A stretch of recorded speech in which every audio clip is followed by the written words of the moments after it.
السلام علیکم ورحمۃ اللہ وبرکاتہ۔ ان الحمد للہ نحمده ونستعینه ونستغفره ونعوذ باللہ من شرور انفسنا ومن سیئات اعمالنا من يهده الله فلا مضل له ومن يضلل فلا هادي له واشهد ان لا اله الا الله واشهد ان محمدا عبده ورسوله اما بعد فان خير الحديث كتاب الله وخير الهدي هدي محمد صلى الله عليه وسلم وشر الأمور محدثاتها وكل محدثة بدعة وكل بدعة ضلالة وكل ضلالة في النار۔ أعوذ بالله من الشيطان الرجيم، بسم الله الرحمن الرحيم۔ قل من يرزقكم من السماء والأرض أم من يملك السمع والأبصار ومن يخرج الحي من الميت ويخرج الميت من الحي ومن يدبر الأمر فسيقولون الله فقل أفلا تتقون۔ سبحانك لا علم لنا إلا ما علمتنا إنك أنت العليم الحكيم۔ رب اشرح لي صدري ويسر لي أمري واحلل عقدة من لساني يفقهوا قولي رب زدني علما اللهم رب زدني علما۔ اللهم صل على محمد وعلى آل محمد كما صليت على إبراهيم وعلى آل إبراهيم إنك حميد مجيد۔ اللهم بارك على محمد وعلى آل محمد كما باركت على إبراهيم وعلى آل إبراهيم إنك حميد مجيد۔ محترم حضرات، جیسا کہ آپ سبھی کو معلوم ہے کہ ہم نے شرک اور توحید کو سمجھنے کے قاعدے کے سلسلے وار دروس کا آغاز کیا تھا، اور پچھلے درس میں مقدمہ بیان کیا تھا۔ کسی کو یاد ہے کیا مقدمہ تھا پچھلے درس میں؟ کوئی کچھ بتا سکتے ہیں؟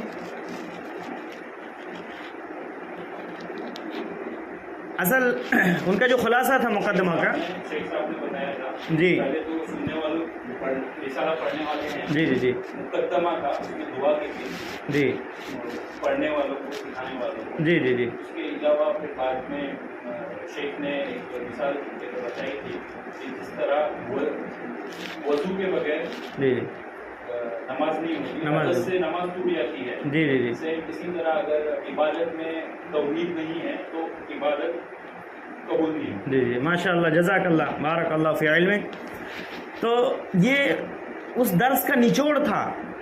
شیخ صاحب نے، شیخ محمد بن عبد الوہاب رحمۃ اللہ علیہ نے جو بتایا تھا اس میں مقدمہ میں، اصل نچوڑ کیا ہے اس مقدمے کا کہ فعلم ان العبادۃ لا تسمى عبادۃ الا مع التوحید، کہ یہ جان لو کہ عبادت نہیں ہوتی بغیر توحید کے، یعنی توحید کے بغیر عبادت ہوتی نہیں ہے۔ ویسے ہی جیسے کہ طہارت کے بغیر نماز نہیں ہوتی، اور اگر عبادت میں شرک داخل ہو جائے تو عبادت فاسد ہو جاتی ہے، ویسے ہی جیسے نماز میں یعنی طہارت میں حدث داخل ہو جائے تو طہارت ختم ہو جاتی ہے، اور جب عبادت میں شرک آ جائے تو انسان اگر شرک کی حالت میں مر جائے، توبہ نہ کرے، تو اس کا ٹھکانہ جہنم ہے، اور پھر ہمیشہ ہمیش کے لیے پھر جہنم میں رہے گا، اس کا وہی ٹھکانہ ہے۔ یہ پچھلے درس کا نچوڑ تھا مقدمے کا۔ آج ہم شرک اور توحید کے دو قاعدے بیان کریں گے انشاءاللہ۔ دو قاعدے کیا بلکہ دو غلط فہمیاں ہیں جو آج امت میں موجود ہے۔ امام محمد بن عبد الوہاب رحمۃ اللہ علیہ بیان کرتے ہیں القاعدۃ الاولی، پہلا قاعدہ، سب سے پہلا قاعدہ یہ ہے ان تعلم ان الکفار الذين قاتلهم رسول الله صلى الله عليه وسلم مقرون بأن الله تعالى هو الخالق الرازق المدبر وأن ذلك لم يدخلهم في الإسلام۔ یہ جان لو، امام صاحب فرماتے ہیں کہ یہ جان لو کہ جن کفار سے رسول اللہ صلی اللہ علیہ وسلم نے جنگ کی تھی، وہ کفار، وہ مشرکین اس بات پر یقین رکھتے تھے، اقرار کرتے تھے کہ اللہ تعالیٰ ہی خالق ہے، رازق ہے اور تدبیر کرنے والا ہے، لیکن اس ایمان اور اقرار سے وہ اسلام میں داخل بھی نہ ہو سکے۔ یعنی وہ کفار مشرکین جس کی طرف رسول اللہ صلی اللہ علیہ وسلم کو بھیجا گیا تھا، اور آپ صلی اللہ علیہ وسلم کی زندگی میں آپ صلی اللہ علیہ وسلم نے ان سے جنگ کیا تھا، ان کے خون اور ان کے مال کو حلال کر لیا تھا، وہ مشرکین، یہ سارے کے سارے مشرکین اس اعتبار سے اللہ تعالیٰ پر ایمان لا چکے تھے کہ اللہ تعالیٰ ہی پیدا کرنے والا، روزی دینے والا، نفع نقصان پہنچانے والا، حاجت روا، مشکل کشا، زندگی اور موت دینے والا، اور پوری کائنات کو چلانے والا، پوری نظام کو چلانے والا اکیلے اللہ تعالیٰ ہے، اور اسے کہتے ہیں توحید ربوبیہ، یعنی وہ توحید ربوبیت پر ایمان لا چکے تھے، لیکن ان کا یہ ایمان اور عقیدہ اسلام میں داخل بھی نہ کیا۔ کیوں؟ بعد میں بتائیں گے۔ اور آج بھی امت میں ایسے لوگ موجود ہیں جو لا الہ الا اللہ کی طرف لوگوں کو دعوت دیتے ہیں، اور اس کا معنی اور مفہوم کیا بیان کرتے ہیں کہ کرنے دھرنے والی ذات اللہ ہے، نفع نقصان پہنچانے والی ذات اللہ ہے، عزت اور ذلت کا مالک اللہ ہے۔ یعنی لوگوں کو کلمہ توحید کی طرف دعوت دیتے ہیں اور توحید ربوبیہ بیان کرتے ہیں، وہی توحید ربوبیہ جو مشرکین بھی بیان کرتے تھے، ابو لہب اور ابو جہل نے بھی بیان کیا تھا۔ کیا دلیل ہے اس بات کی؟ سورہ یونس آیت نمبر 31 میں اللہ تعالیٰ نے فرمایا قُلْ مَنْ يَرْزُقُكُم مِّنَ السَّمَاءِ وَالْأَرْضِ أَمَّن يَمْلِكُ السَّمْعَ وَالْأَبْصَارَ وَمَن يُخْرِجُ الْحَيَّ مِنَ الْمَيِّتِ وَيُخْرِجُ الْمَيِّتَ مِنَ الْحَيِّ وَمَن يُدَبِّرُ الْأَمْرَ فَسَيَقُولُونَ اللَّهُ فَقُلْ أَفَلَا تَتَّقُونَ۔ کہہ دیجئے اے نبی، اب کہہ دیجئے کون ہے وہ جو تمہیں آسمانوں اور زمین سے رزق پہنچاتا ہے، اور وہ کون ہے جس نے تمہیں دیکھنے کی طاقت دی اور سننے کی طاقت دی، اور وہ کون ہے جو زندہ سے مردے کو نکالتا ہے اور مردے سے زندہ کو نکالتا ہے، اور وہ کون ہے جو پورے کائنات کو چلا رہا ہے، کون تدبیر کر رہا ہے؟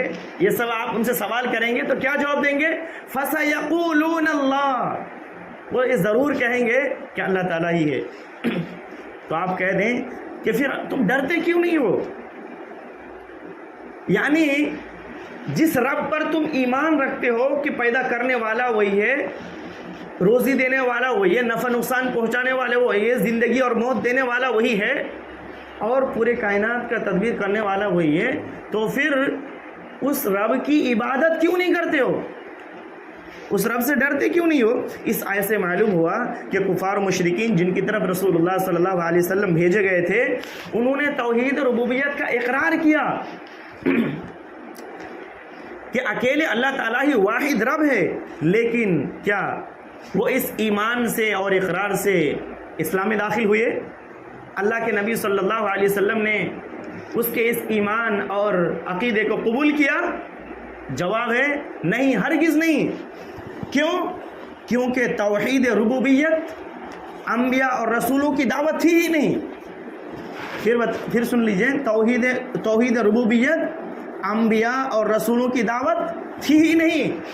اللہ تعالیٰ نے انبیاء اور رسولوں کو اس لیے نہیں بھیجا دنیا میں کہ وہ دنیا میں جا کر لوگوں کو یہ بتائے، اظہار بھائی لوگوں کو یہ بتائے کہ یہ بتاؤ لوگوں کو کہ تمہارا پیدا کرنے والا اللہ ہے، روزی دینے والا اللہ ہے، تدبیر کرنے والا اللہ ہے پورے نظام کا۔ نہیں، اس لیے نہیں بھیجا، اس لیے کہ توحید ربوبیت کو تو ہر انسان اپنی فطرت سے جانتا ہے۔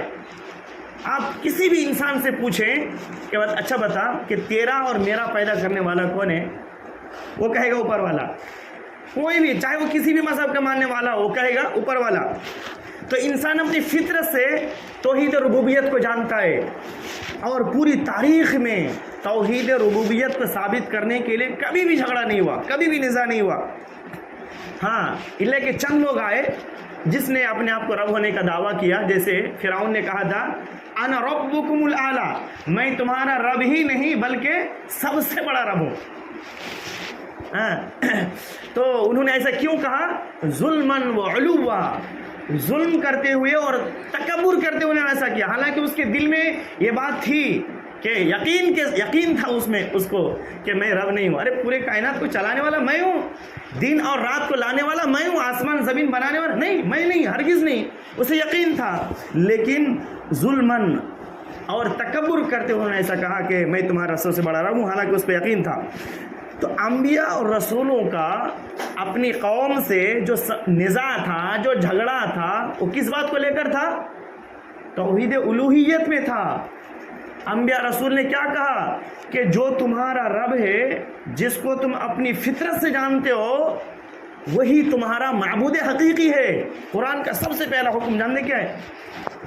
یا ایھا الناس اعبدوا ربکم الذی خلقکم والذین من قبلکم لعلکم تتقون. اے لوگوں, اپنے اس رب کی عبادت کرو جس نے تمہیں اور تم سے پہلے لوگوں کو پیدا کیا, تاکہ تم متقی بن جاؤ, شاید تم متقی بن جاؤ. لہٰذا جب مشرکین نے اللہ کو اپنا رب مانا, اپنا رب ہونے کا دعویٰ کیا کہ اللہ تعالیٰ ہی ہمارا رب ہے, تو اللہ تعالیٰ نے کیا کہا معلوم ہے؟ افلا تتقون. یعنی باوجود اس کے کہ تم شرک پر اصرار کرتے ہو اور توحید عبادت کا انکار کرتے ہو, تو اللہ تعالیٰ سے ڈرتے کیوں نہیں ہو؟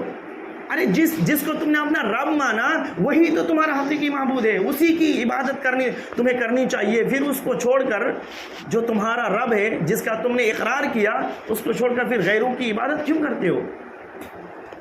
لہٰذا تمام مسلمانوں کے لیے ضروری اور لازم ہے کہ وہ لا الہ الا اللہ کا صحیح معنی اور مفہوم سمجھے. یہ جو اختلاف جو ہوا کس چیز کو لے کر ہوا؟ لا الہ الا اللہ, کلمہ توحید کو لے کر ہوا. لہٰذا تمام مسلمانوں کے لیے ضروری اور لازم ہے کہ وہ لا الہ الا اللہ کا صحیح معنی اور مفہوم کو سمجھے, اور پھر ان پر یقین کرے اور اس کے مطابق عمل کرے. اور لا الہ الا اللہ کے جو غلط مفہوم ہے ان کو بھی جاننا ضروری ہے, تاکہ جو امت میں رائج ہے, تاکہ امت کو غلط مفہوم کے فتنے سے بچایا جا سکے. جانتے ہیں لا الہ الا اللہ کے کئی غلط مفہوم ہیں, لا الہ الا اللہ کے کئی غلط مفہوم ہیں. ان میں سے چند یہ ہے: لا الہ الا اللہ, بعض کہتے ہیں کہ لا موجود الا اللہ. لا الہ الا اللہ یعنی لا موجود الا اللہ, یعنی اللہ تعالیٰ کے سوا کوئی موجود ہے ہی نہیں. جو موجود ہے, جو کچھ موجود ہے وہ اللہ تعالیٰ ہے. نعوذ باللہ من ذالک. یہ انتہائی غلط اور باطل مفہوم ہے جو غالی صوفیوں اور جہمیوں کا عقیدہ ہے. یہ غلط مفہوم کیوں ہے؟ اس لیے کہ یاد رکھیں کہ اس پوری کائنات میں یا تو خالق ہے یا تو مخلوق ہے, یا عابد ہے یا معبود ہے. ارے جو مخلوق ہے وہ خالق کیسے ہو سکتا ہے, یا جو عابد ہے وہ معبود کیسے ہو سکتا ہے؟ لیکن عجیب ہے, دلیل کیا ہے کہ الحمدللہ رب العالمین, تمام قسم کی تعریف اللہ ہی کے لیے خاص ہے, جو تمام جہان کا رب العالمین ہے. یہاں دیکھیے, رب الگ ہے اور عالمین الگ ہے. رب کون ہے؟ خالق ہے. اور عالمین کون ہے؟ مخلوق ہے. اب یہ دونوں ایک ساتھ کیسے ہو سکتے؟ نہیں ہو سکتے نا. تو یہ جو معنی ہے, لوگ کہتے ہیں لا موجود الا اللہ, یعنی جو کچھ موجود ہے وہ سب اللہ ہے. یہ انتہائی باطل اور غلط مفہوم ہے اور غالی صوفیوں کا عقیدہ. اللہ تعالی ہم سب کو اس سے بچائے, آمین. اسی طریقے سے بعض لوگ کہتے ہیں لا الہ الا اللہ کا معنی کیا کہتے ہیں؟ لا حاکم الا اللہ, یعنی اللہ تعالیٰ کے علاوہ کوئی حاکم اعلیٰ نہیں ہے. یہ معنی کن لوگوں نے بیان کیا ہے؟ خوارج اور ان کے متبعین نے. خوارج یہ وہ گروہ ہے جس نے جو حضرت علی رضی اللہ عنہ کے خلاف نکلے, صحابہ اکرام پر کفر کا فتویٰ لگایا اور ان کے خلاف جنگیں کی. اس میں کوئی شک نہیں کہ اللہ تعالیٰ ہی حاکم ہے. اس میں کوئی شک ہے کیا؟ اللہ تعالیٰ ہی حاکم ہے, حاکمیت اللہ تعالیٰ ہی کی ہے, اللہ تعالیٰ حکمت والا ہے, اور الحکیم یہ اللہ تعالیٰ کا نام ہے اور حکمت اللہ تعالیٰ کی صفت ہے. لیکن لا الہ الا اللہ کا معنی یہ نہیں ہے کہ اللہ تعالیٰ ہی حاکم اعلیٰ ہے. تو پھر لا الہ الا اللہ کا معنی کیا ہے؟ لا الہ الا اللہ کا معنی ہے لا معبود بحق الا اللہ, یعنی اللہ تعالیٰ کے علاوہ کوئی معبود برحق نہیں. یعنی تمام کے تمام انسانوں کے تمام عبادتوں کا حقدار صرف اور صرف کون ہے؟ رب العالمین ہے. جتنی بھی عبادات ہو سکتی ہیں, تمام قسم کی عبادتوں کا حقدار کون ہے؟ رب العالمین ہے. جو رب ہے وہی حقیقی معبود ہے، جو رب نہیں وہ کبھی معبود نہیں ہو سکتا ہے۔ یہ کیا ہے؟ لا الہ الا اللہ کا صحیح معنی اور مفہوم ہے۔ تیسرا گروہ کہتا ہے لا الہ الا اللہ کا معنی بیان کرتے کہتے ہیں لا الہ الا اللہ ای لا رب الا اللہ، یعنی اللہ تعالیٰ کے علاوہ کوئی رب نہیں۔ یعنی یہ قول جہمی، معتزلی اور اشعری اور ماتریدی کا قول ہے، اور یہ لوگ آج بھی موجود ہیں کہ لا الہ الا اللہ ای لا رب الا اللہ، اللہ تعالیٰ کے علاوہ کوئی رب نہیں۔ یہ معنی غلط کیوں ہے؟ یہ معنی غلط اس لیے ہے کیونکہ اس معنی کو بیان کرنے کے لیے نہ اللہ نے کتابیں نازل کی اور نہ ہی اللہ تعالیٰ نے انبیاء اور رسولوں کو بھیجا۔ اور یہ معنی تو ابو لہب اور ابو جہل نے بھی کہا تھا، سمجھا تھا، اور مشرکین عرب بھی اللہ تعالیٰ کی ربوبیت کا اقرار کرتے تھے۔ تو یہ کہنا کہ لا الہ الا اللہ یعنی لا رب الا اللہ، اللہ تعالیٰ کے علاوہ کوئی رب نہیں، تو یہ معنی غلط ہے۔ اس میں کوئی شک نہیں کہ اللہ تعالیٰ ہی رب ہے، اللہ تعالیٰ رب تو ہے، لیکن لا الہ الا اللہ کا معنی یہ نہیں ہے۔ اور لا الہ کا صحیح معنی کیا میں نے بتا دیا ہے۔ پتہ ہی چلا کہ اگر کوئی شخص کلمہ شہادت کا اقرار کرتا ہے اور صرف یہ عقیدہ رکھتا ہے کہ اللہ تعالیٰ کے علاوہ کوئی رب نہیں، یعنی اللہ تعالیٰ کے علاوہ کوئی پیدا کرنے والا، روزی دینے والا، نفع نقصان پہنچانے والا، حاجت روا مشکل کشا زندگی اور موت دینے والا، پوری کائنات کو چلانے والا اکیلا اللہ تعالیٰ ہے، اسے کہتے ہیں توحید ربوبیہ۔ تو صرف اتنی ہی باتوں پر وہ عقیدہ رکھتا ہے، تو یاد رکھیں صرف اتنی باتوں پر عقیدہ رکھنا یہ اسلام میں کسی کو داخل نہیں کرتا۔ لا الہ الا اللہ پڑھ لیا اور پڑھ کے صرف اتنی توحید ربوبیت پر ہی وہ کیا کرتا؟ عقیدہ رکھتا ہے۔ جانتے ہیں توحید کی 3 قسمیں یاد رکھیں: توحید ربوبیہ، توحید الوہیہ، توحید اسماء و صفات۔ توحید اسماء و صفات، یہ تینوں پر ایمان رکھنا اور یقین کرنا اور اس پر عمل کرنا ضروری اور لازم ہے۔ اور کفار و مشرکین جو پہلی چیز ہے توحید ربوبیہ اس کا اقرار کر چکے تھے، کہ اللہ تعالیٰ ہی واحد رب ہے، اکیلا رب ہے، لیکن انہوں نے توحید الوہیت کا انکار کیا، جس کی وجہ سے ان کے ساتھ جنگ کیا گیا، ان کے خون اور ان کے مال کو حلال کر لیا گیا۔ تو میرے بھائیوں، ہمیں آج لا الہ الا اللہ کا صحیح معنی اور مفہوم کو صحیح سے پھر سمجھنا ضروری ہے۔ اگر آپ کو سمجھ میں نہیں آیا پھر وقت دیں اور اس کو صحیح سے سمجھیں، کیونکہ اسی کی وجہ سے انسان نہ سمجھنے کی وجہ سے گمراہی آتی ہے۔ اللہ تعالیٰ سے دعا ہے اللہ تعالیٰ ہم سب کو صحیح سمجھ کی توفیق دے، آمین۔ اگر کسی کو پانی پینا ہے پانی پی لیں، ایک اور قاعدہ ہے انشاءاللہ بیان کریں گے پھر ختم کریں گے۔ امام صاحب فرماتے ہیں القاعدۃ الثانیہ، دوسرا قاعدہ کیا؟ پہلا قاعدہ ہو گیا، ٹھیک ہے نا؟ دوسرا قاعدہ کیا ہے؟ انہم یقولون، کفار و مشرکین کہتے تھے ما دعوناہم وتوجہنا الیہم الا لطلب القربۃ والشفاعۃ۔ ما دعوناہم، ہم نے انہیں نہیں پکارا اور نہ ہی اس کی طرف رخ کیا، چہرہ کیا، الا لطلب القربۃ والشفاعۃ، الا یہ کہ ہم ان سے اللہ تعالیٰ کی نزدیکی اور شفاعت طلب کرتے ہیں۔ اس کی وضاحت دیکھیے، یعنی مشرکین کہتے ہیں کہ ہم اپنے معبودوں کی عبادت ہم اپنے معبودوں کی عبادت اور اس کی طرف توجہ صرف اور صرف اس لیے کرتے ہیں کہ وہ ہمیں اللہ تعالیٰ کے قریب کر دے اور ہمارے لیے شفاعت کرے۔ آپ ذرا غور کریں، وہ کس چیز کی، مشرکین کس بات کی دلیل پیش کر رہے ہیں؟ عبادت کی دلیل پیش کر رہے ہیں کہ ہم ان بتوں کی عبادت کیوں کر رہے ہیں، کرنے کی وجہ کیا ہے؟ وجہ کیا بیان کر رہے ہیں؟ کہ تاکہ یہ معبود ہمیں اللہ تعالیٰ کے قریب کر دے اور قیامت کے دن کیا کرے؟ ہمارے لیے شفاعت کرے۔ ارے یہ اللہ تعالیٰ کے بہت چہیتے ہیں، محبوب بندے ہیں، ہم ان کی عبادت کریں گے تو پھر ہمارے لیے شفاعت یہ کریں گے۔ تو اس لیے وہ کیا کرتے تھے؟ غیر اللہ کی عبادت کرتے تھے۔ ذرا غور کریں میرے بھائی، کیا فرق ہے پرانے زمانے کے مشرکین کے قول میں اور آج کے مسلمانوں کے قول میں؟ کوئی فرق ہے؟ مشرکین کا عقیدہ اپنے معبودوں کے بارے میں کیا تھا؟ اپنے معبودوں کے بارے میں یہ عقیدہ تھا کہ ہم اپنے معبودوں کی عبادت صرف اور صرف اس لیے کرتے ہیں تاکہ یہ معبود ہمیں اللہ تعالیٰ کے قریب کر دے اور پھر یہ کیا کرے, ہمارے لیے قیامت کے دن شفاعت کرے, سفارش کرے اور پھر ہم جہنم کے عذاب سے بچ جائیں, کیونکہ ڈائریکٹ ہم اللہ تعالیٰ کو پکار نہیں سکتے. تو کوئی درمیان میں ہونا چاہیے نا, کیونکہ دنیا میں ہم گنہگار ہیں, تو ہمارے بیچ میں کوئی واسطہ اور کوئی وسیلہ ہونا چاہیے. تو ہم نے ان معبودوں کو وسیلہ بنایا ہے, کیونکہ اللہ تعالیٰ کے یہ محبوب لوگ ہیں, اللہ تعالیٰ کے پسندیدہ ہیں. یہ جو کہتا ہے اللہ تعالیٰ ان کی باتیں سنتے ہیں, تو ہم اس کی عبادت صرف اس لیے کرتے ہیں تاکہ اللہ کے ہمیں قریب کر دے اور ہمارے لیے شفاعت کرے. یعنی ہم اللہ کی قربت چاہتے ہیں, ہم اللہ کے قریب ہونا چاہتے ہیں, اسی لیے ہم ان معبودوں کی عبادت کرتے ہیں. یہ کن کا عقیدہ تھا؟ کفار و مشرکین کا عقیدہ تھا.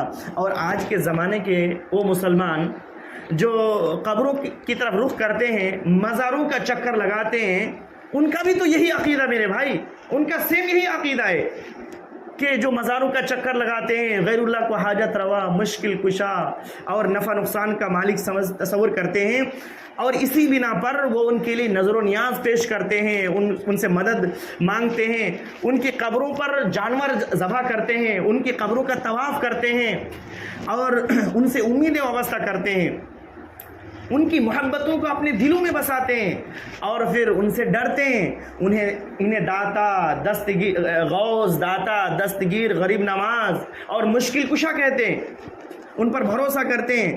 اور بعض اولیاء کے متعلق ان لوگوں کا عقیدہ کیا معلوم ہے؟ ان کا عقیدہ ہے کہ ان کی ارواح کو, یعنی ان کی روحوں کو کائنات میں تصرف کرنے کی اختیار ہے. اس لیے وہ کیا کرتے ہیں, ان کے مزاروں پہ جاتے ہیں, جا کر ان کے سامنے اپنی حاجتیں پیش کرتے ہیں. نعوذ باللہ من ذالک, ان کے سامنے اپنی حاجتیں پیش کرتے ہیں کہ میری یہ حاجت ہے. کسی کی اولاد نہیں ہو رہی تو اولاد جا کے مانگتے ہیں, کسی کو مطلب معاشی اعتبار سے کمزور ہے تو وہ بھی روزی ان سے مانگتے ہیں. یعنی جو بھی پریشانیاں ہیں, اپنی حاجتیں ہیں, ان سے جا کے مانگتے ہیں. ان کا عقیدہ کیا ہے, ان کی روحوں کو کائنات میں تصرف کرنے کے اختیار, یعنی جو بھی چاہیں یہ کر سکتے ہیں. نعوذ باللہ من ذالک. بتائیے, ایسا اتنا غلط عقیدہ ہے. یہ شرکیہ اعمال وہ کر رہے ہیں, شرک کے دلدل میں پھنسے ہوئے ہیں, اور جب ان کو روکا جاتا ہے کہ یہ کام کیوں کر رہے ہو, تو شرک اعمال ہے, یہ نہیں کرنا چاہیے, یہ تمام عبادات تو اللہ تعالیٰ کے لیے کرنی چاہیے, جو تم غیر اللہ کے لیے کر رہے ہو. تو کیا کہتے معلوم ہے, ارے ہم ان کی عبادت تھوڑے کرتے ہیں, ہم نے تو صرف ان کو وسیلہ بنایا ہے. ہم ان کو وسیلہ بنایا ہے. کیوں وسیلہ بنایا ہے؟ اس لیے کہ یہ اللہ کے نیک بندے ہیں, یہ اللہ کے اولیاء ہیں, یہ اللہ والے ہیں, تاکہ ہم یہ سب اس لیے کرتے ہیں, ان کے قبروں کا طواف کرتے ہیں, ان کے نام کی نظر و نیاز پیش کرتے ہیں, ان کے لیے جانور ذبح کرتے ہیں, اور جو کچھ بھی کرتے ہیں صرف اس لیے کرتے ہیں تاکہ یہ ہمیں اللہ سے قریب کر دے اور قیامت کے دن ہمارے لیے شفاعت کر دے, وسیلہ بن جائے ہمارے لیے. اللہ اکبر. میرے بھائی, یہ کس کا, کون ہے؟ مسلمان ہے, اپنے کلمہ پڑھنے والے مسلمان ہیں. تو کیا فرق ہوا مشرکین کا اور آج کے بعض مسلمانوں کا؟ اللہ تعالیٰ فرماتا ہے والذین اتخذوا من دونہ اولیاء ما نعبدهم الا لیقربونا الی اللہ زلفا, کہ جن لوگوں نے اللہ کے علاوہ اولیاء بنا رکھے ہیں, وہ کہتے ہیں کہ ہم تو ان کی عبادت صرف اس لیے کرتے ہیں کہ وہ ہمیں اللہ کے قریب کر دے. ان اللہ یحکم بینہم فیما ہم فیہ یختلفون. اللہ فرماتا ہے کہ جن باتوں میں یہ اختلاف کر رہے ہیں, یقیناً اللہ تعالیٰ ان کے درمیان فیصلہ کر دے گا. یہ حکم کس نے دیا؟ ارے اللہ نے دیا کیا؟ رسول نے دیا ہے کیا؟ کہاں سے ان کو حکم ملا کہ غیر اللہ کی عبادت کریں اس نیت سے کہ یہ اللہ کے قریب کر دیں؟ حکم کس نے دیا؟ اللہ فرماتا ہے کہ اللہ تعالیٰ ان کے درمیان فیصلہ کر دے گا. آگے فرمایا ان اللہ لا یہدی من ہوا کاذب کفار. بلا شبہ اللہ تعالیٰ ہدایت نہیں دیتا کس کو؟ جو جھوٹ پہ جھوٹ بولتا رہتا ہے اور کفر پہ کفر کرتا ہے. یعنی یہ ایک جھوٹ نہیں بولتا, جھوٹ پہ جھوٹ, کفر پہ مطلب کرتا چلا جاتا ہے. تو ایسے لوگوں کو اللہ تعالیٰ ہدایت نہیں دیتا. تو پتہ ہی چلا کہ آج کے مشرکین جو کہتے تھے وہ تو غلط کرتے ہی تھے، اور آج کے مسلمان بھی جو یہ کہہ رہے ہیں وہ بھی غلط ہے، اور قرآن سے یہ ثابت ہے میرے بھائی۔ کاش کہ سمجھ میں آئے یہ سب باتیں۔ یعنی مشرکین کہتے تھے کہ ہم ان کی عبادت صرف اور صرف اس لیے کرتے ہیں تاکہ یہ ہمیں اللہ کے قریب کر دے۔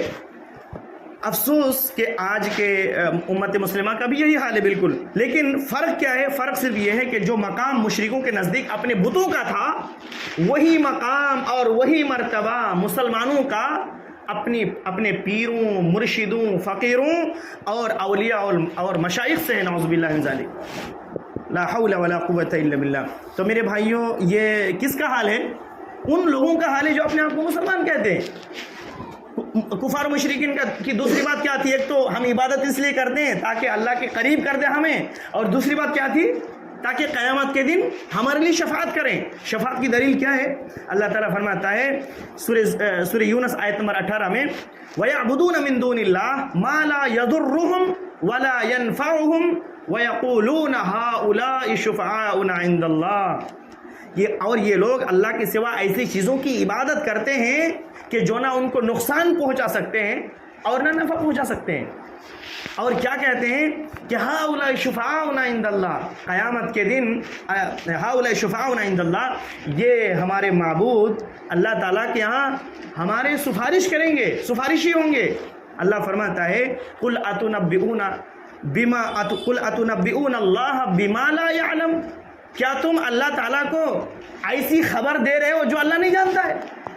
من فی السماوات ولا فی الارض، یعنی زمین اور آسمان، نہ زمین کی باتیں اور نہ آسمان کی باتیں اللہ نہیں جانتا ہے، تم ایسی باتیں کہتے ہو۔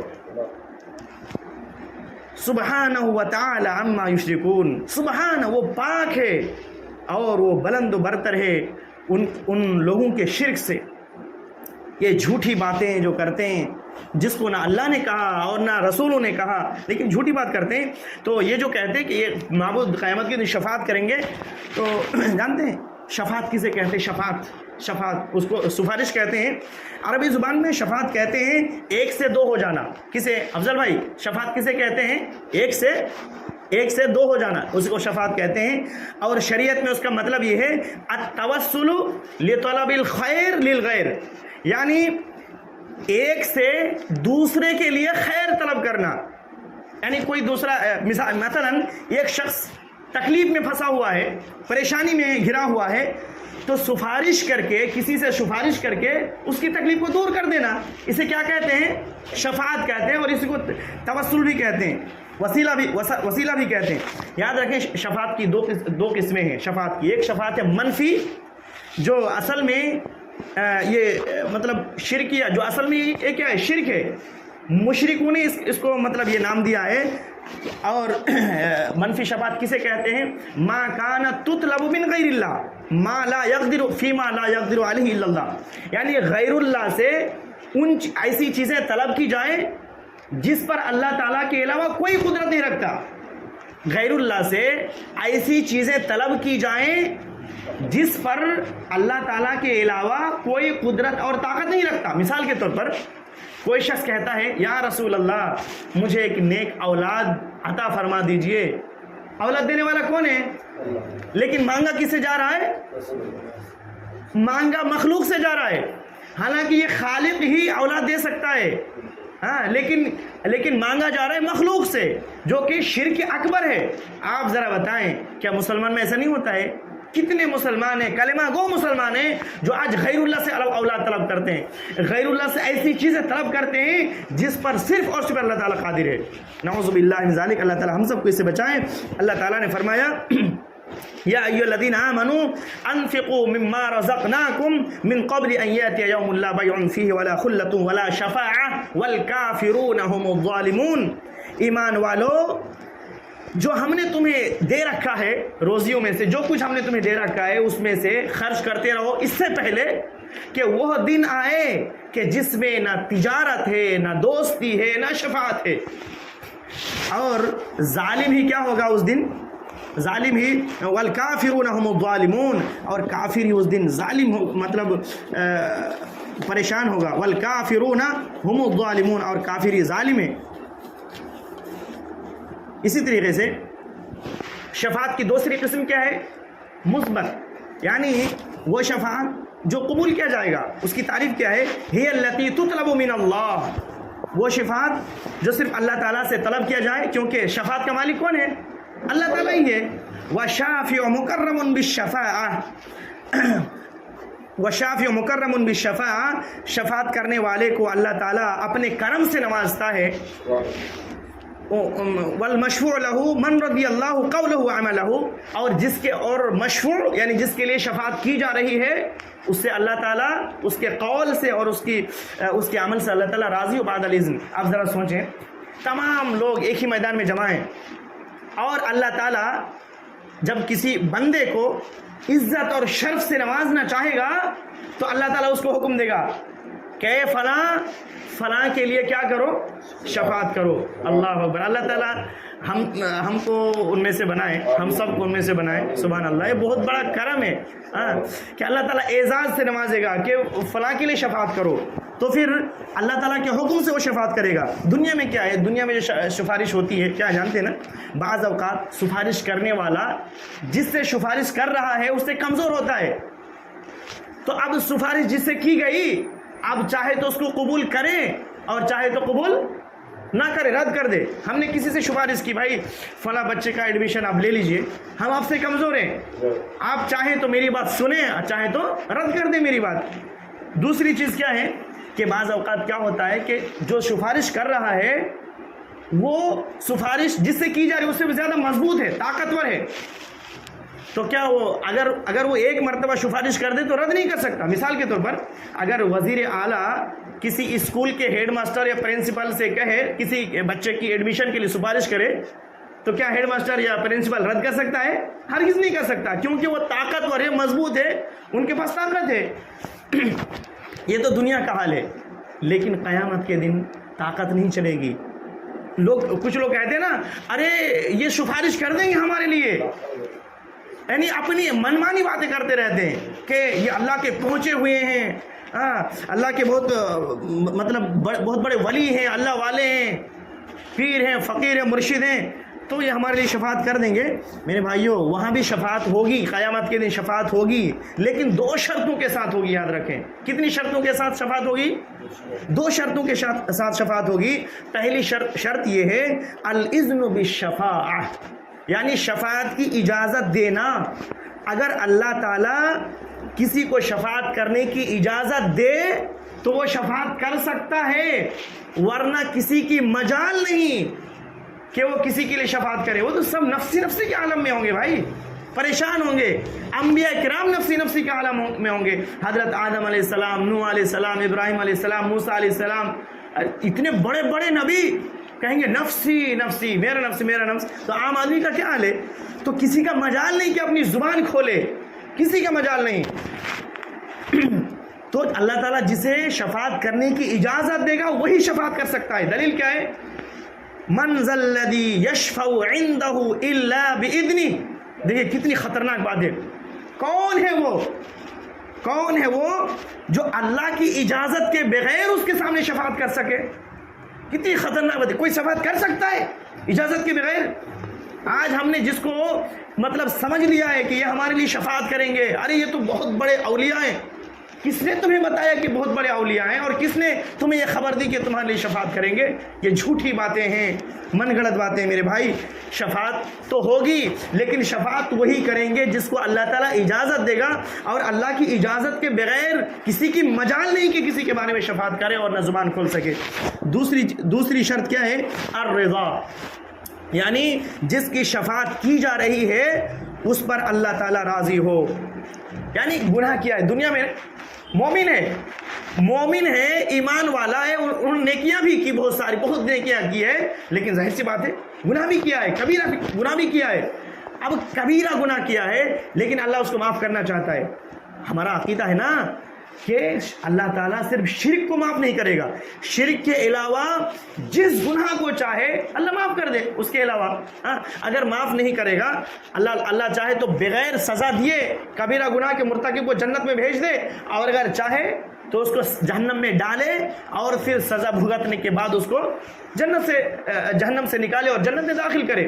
لیکن اللہ تعالیٰ اگر کسی مومن بندے کو جس نے کبیرہ گناہ کیا تھا بغیر سزا دیے وہ مطلب یہ کرنا چاہے، مطلب جنت میں بھیجنا چاہے، تو اللہ تعالیٰ اس کے عمل سے اور اس کے قول سے راضی ہے، تو اللہ تعالیٰ پھر کیا کرے گا؟ کسی کو حکم دے گا، کسی خاص بندے کو حکم دے گا کہ اس کے لیے شفاعت کریں، تو پھر شفاعت ہوگی. کیا کافر کے لیے کوئی شفاعت کر سکتا ہے اور نہ کافر کے لیے شفاعت ہوگی؟ نہیں ہوگی. کفر پر جس کی موت ہو گئی اس کے لیے شفاعت ہرگز نہیں کی جائے گی، اور اگر ہوتی تو پھر اللہ کے نبی صلی اللہ علیہ وسلم اپنے قریبی رشتہ دار کے لیے شفاعت کرتے. اللہ تعالیٰ نے فرمایا وَلَا يَرْضَى لِعِبَادِهِ الْكُفْرِ کہ اللہ تعالیٰ اپنے بندے کے کفر سے راضی نہیں ہے. اگر کوئی کفر کرتا ہے، شرک کرتا ہے، اللہ تعالیٰ راضی نہیں ہے اس سے. محترم حضرات، تو آج کا جو درس تھا ہم نے 2 قاعدہ بیان کیا ہے، اور پھر جو شفاعت کے تعلق سے جو بات ہوئی، لوگ کہتے ہیں، کچھ لوگ کہتے ہیں کہ وہابی نہ شفاعت کے منکر ہیں. کیا کہتے ہیں؟ ہمیں وہابی کہتے ہیں اور کہتے ہیں کہ شفاعت کے منکر ہیں. ہم ہرگز شفاعت کے منکر نہیں ہیں. ہاں، وہ شفاعت کے منکر ہیں جو تم کہتے ہو، یعنی جھوٹی باتیں گڑتے ہو، اس شفاعت کے منکر ہیں. بلکہ ہم تو شفاعت کو ثابت کرتے ہیں. اللہ تعالیٰ نبی کریم صلی اللہ علیہ وسلم 8 قسم کی شفاعت کریں گے. کتنے قسم کی؟ 8 قسم کی شفاعت کریں گے. اس کے علاوہ اللہ تعالیٰ کسی خاص بندے کو جس کو عزت اور اکرام سے نوازنا چاہے گا اس کو بھی شفاعت کی اجازت مطلب دے گا. تو انشاءاللہ یہ جو درس ہے نا، اللہ کے نبی صلی اللہ علیہ وسلم جو قیامت کے دن 8 قسم کی شفاعت کریں گے، اللہ نے چاہا تو انشاءاللہ ایک الگ سے درس رکھیں گے. بہت ہی بہترین یہ موضوع ہے، الگ سے درس رکھیں گے انشاءاللہ اور پھر اس کو بیان کریں گے. تو آج ہم نے 2 قاعدے بیان کیے. اللہ تعالیٰ سے دعا ہے کہ اللہ تعالیٰ ہمیں شرک سے، کفر سے، نفاق سے، بدعمالیوں سے بچائے. توحید کو صحیح سے سمجھنے کی اللہ تعالیٰ توفیق دے، اور شرک سے اللہ تعالیٰ ہمیں بچائے. قرآن و حدیث کو صحیح سے سمجھنے اور اس کے احکامات پر عمل کرنے کی توفیق دے. آمین. وآخر دعوانا ان الحمدللہ رب العالمین. پہلا قاعدہ مختصراً یہ ہے. پہلا قاعدہ اس میں کیا تھا کہ وہ کافر، وہ مشرک جس سے اللہ کے نبی صلی اللہ علیہ وسلم نے جنگ کیا، اس کے باوجود کہ وہ توحید ربوبیت پر ایمان لا چکے تھے. توحید ربوبیت کیا ہے؟ کہ پیدا کرنے والا، روزی دینے والا، نفع نقصان پہنچانے والا، حاجت روا، مشکل کشا، داتا اور زندگی اور موت دینے والا، پورے نظام کو چلانے والا اکیلے اللہ تعالیٰ ہے. یہ توحید ربوبیہ ہے.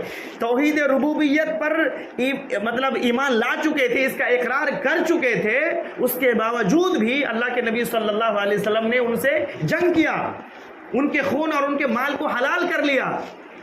کیوں؟ اس لیے کہ صرف توحید ربوبیت اسلام میں داخل ہونے کے لیے کافی نہیں ہے. الوہیت ضروری ہے، توحید الوہیت ضروری ہے. کیونکہ ربوبیت کو تو انسان اپنی فطرت سے جانتا ہے، ہر انسان جانتا ہے فطرت سے. کسی بھی انسان سے پوچھے بتا تیرا رب کون ہے، تجھے کس نے پیدا کیا، وہ کہے گا اوپر والا. تو توحید ربوبیت کو ہر انسان جانتا ہے. اللہ تعالیٰ نے جو جتنی بھی کتابیں نازل کی اور جتنے بھی انبیاء کرام کو بھیجا، توحید ربوبیت کو بتانے کے لیے نہیں، بلکہ توحید الوہیت کو. کیا ہے؟ توحید الوہیت کو کہ جو تمہارا رب ہے وہی تمہارا معبود ہے. کہ لا الہ الا اللہ، قولوا لا الہ الا اللہ تفلحوا، تم لا الہ الا اللہ کہہ دو کامیاب ہو جاؤ گے، اسی میں کامیابی ہے. تو مختصراً یہ کہ توحید کی 3 قسم ہیں: توحید ربوبیت، الوہیت، اسماء و صفات. صرف اگر کوئی توحید ربوبیت پر ایمان لاتا ہے، الوہیت پر نہیں، تو یہ کافی نہیں ہے. اگر کوئی مسلمان کلمہ پڑھ لیا لیکن اس کا معنی صرف اتنا جانا، لا الہ الا اللہ کا معنی صرف اتنا جانا کہ کرنے دھرنے والی ذات اللہ ہے، نفع نقصان کا مالک اللہ ہے، عزت ذلت کا مالک اللہ ہے، یہ کافی نہیں ہے. بلکہ اس کے ساتھ ساتھ کیا کرنا پڑے گا؟ جتنی بھی قسم کی عبادات ہے، تمام کی تمام قسم کی عبادات صرف اور صرف اللہ تعالیٰ کے لیے خاص کرنا، یہ ضروری اور لازم ہے. تبھی کوئی شخص اسلام میں داخل ہو سکتا ہے، ورنہ نہیں ہو سکتا. یہ پہلا قاعدہ کا خلاصہ.